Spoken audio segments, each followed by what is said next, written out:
윤석열 대통령이 북한 핵 공격을 가정한 유튜브 내용을 국가안보실장에게 전달했던 걸로 JTBC 취재 결과 파악됐습니다.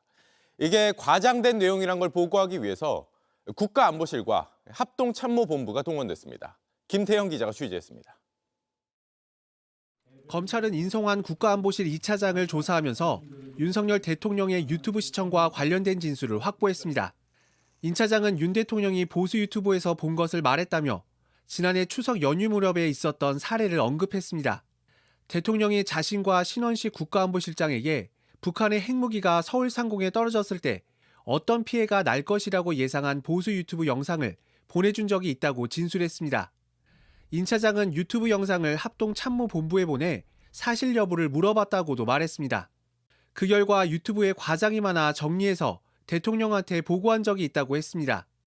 대통령이 북한 핵공격이란 중요 사안에 대한 정보를 공식 검증이 안 된 유튜브에서 얻은 뒤 공식 안보라인까지 가동한 셈입니다. 인 차장은 이외에도 윤 대통령이 말할 때 보수 유튜브에서 본 것을 인용하는 경우도 종종 있었다고 진술했습니다.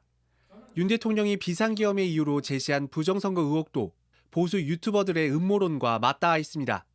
얼마든지 데이터 조작이 가능하였고 방화벽도 사실상 없는 것이나 마찬가지였습니다.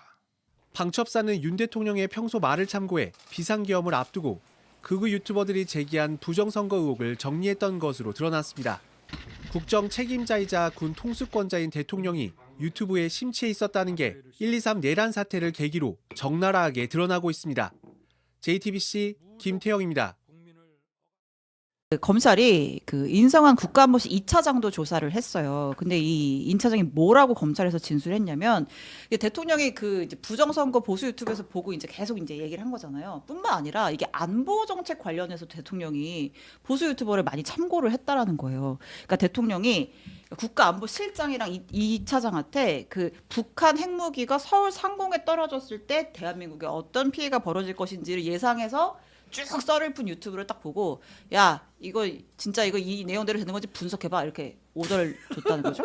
그래가지고 이제 안보실 차원에서 합참한테 이 영상을 또 링크를 또 보내가지고 이 영상 사실입니까? 라고 했더니 과장이 정말 많이 된 내용이네요. 라고 해서 그렇게 대통령한테 보고를 올렸다라는 거죠. 아니, 대한민국 서울에 북한의 핵무기가 떨어지면 핵폭탄 떨어지면 어떻게 될지 너무 명확한 거 아니에요? 근데 이제 안 떨어지잖아요. 그걸 유튜브가 어떻게 알아요? 정보기관이라든 국가안보실이 제일 잘하는데 네. 그걸 유튜브 이야기 아닙니까? 군대에서 가면 이제 워게임이라는 걸 합니다. 예. 가상현실 아는데 네. 워게임 하기 전에 가서 저기 오락실 가서 갤럭시 한번 해보고 엑스리온 이런 거 한번 해보고 있잖아. 그지? 얼마나 잘 싸우는지 한번 보고 와. 이야기하는 수준인 거야 이거는. 그렇습니다. 갤럭시 X류는 몰라요. 아, 그래? 스타크래프트 스타크래프트. 정말 예. 옛날. 죄송합니다. 언제적 오락입니까? 스타크래프트 한번 해보고 와봐. 이런 수준의 이야기하고 있는 거야 지금. 네. 근데 이제 그런 거를 공식 안보 라인을 동원해서 이거를 확인해보라고 검증시켰다라는 하니까. 게 저는요. 예. 윤석열 대통령을 보수라고 보지도 않고 또 그 김건희 씨 같은 경우는 뭐 진보의 오야붕이라고 하잖아요. 그냥 아무 생각 없는 사람들이에요. 그냥 권력욕만 있고 검사하다가 출세해 보니까 더 큰 권력을 누려야 되겠다. 이걸로 가지고 국민의힘에 둥지 틀어가지고 뻐꾸기처럼 해서 권력을 먹은 사람이 이렇게 생각하지 보수도 아니고 진보도 아니고 그냥 아무 생각 없는 사람들 주요 공직을 해서는 안 될 사람이라는 게 이런 데서는 들통난다고 봐요 진짜. 와, 보수 유튜브를 보고 국가의 안보 라인을 가동시켰다는 조금은 충격적인 뉴스. 네. 윤 대통령은 취임 전부터 극우 유튜브를 즐겨보는 게 아니냐는 지적을 받아왔습니다.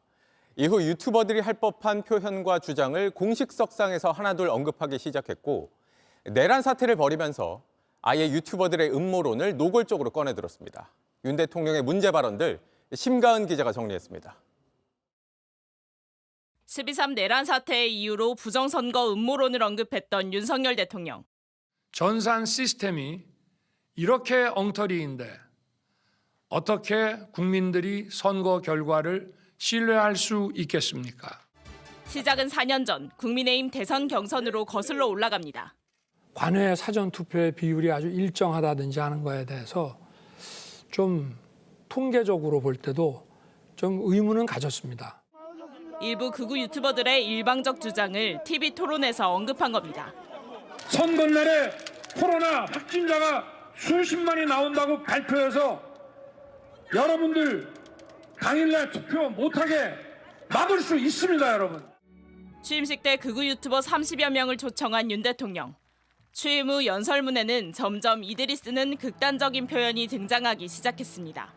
반국가 세력들은 핵 무장을 고도화하는 북한 공산 집단에 대하여 공산 전체주의를 맹종하며 조작 선동으로 여론을 왜곡하고 지난해 4월 총선에서 참패하자 표현은 더 거칠어졌습니다.